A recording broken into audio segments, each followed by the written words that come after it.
and many sales like that you can. There is also automatically increase the data. And hi focus, my name is Deepak Goswami and welcome to my channel Mr. Deepagiri. Friends, today I discuss as a again make new projects like that we are collect the multiple platform as data and we analyze the data like it how many sale as a 1 day, how many employees sell data as a 1 day, 1 month and 1 year, which product are many sales as a 1 day, which date are sales as a data as a offering date. So you can see my project and let's enjoy. And I have two tables like that, customer table and order tables. I have two tables as a customer table and order tables. And this is my customer data like that, person name and order id and order dates and product id and city and state and weekend day. We are also visualize the data and collect the day function. We are also, this is a order date and we are also day function I use, and then also write and count as a weekend day.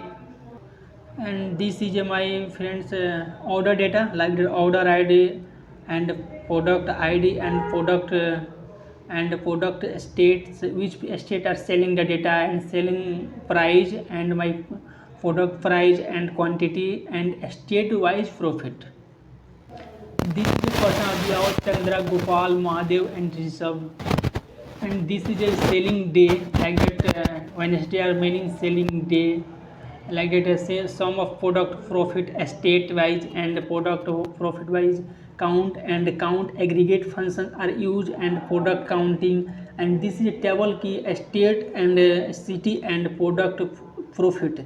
And this is a person name key, which person and many sales like that you can click as a Gopal like there is also showing and how many person are saying Mahadev and Rishabh.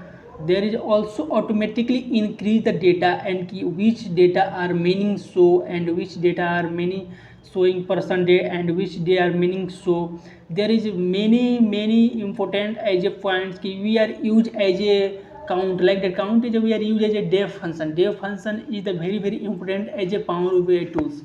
You can see my formula as a dex function like that. Profit, we are also count the profit equal to some order selling price minus and some order product cost, and then again state wise count as a profit, order selling price subtraction order product cost multiply order quantity. And date wise we are also collect the how many sale are date like that we are use as a date weekend day function. And customer date also insert and key 1 to 7 days also how many day are many sales. I think so this is a very interesting project and you can also download this project and also download the data sheet. We can upload as data my GitHub account, and my GitHub account link as my description box, and my LinkedIn account as also link as description box. You can follow on LinkedIn and subscribe my channel and like the video. Thank you.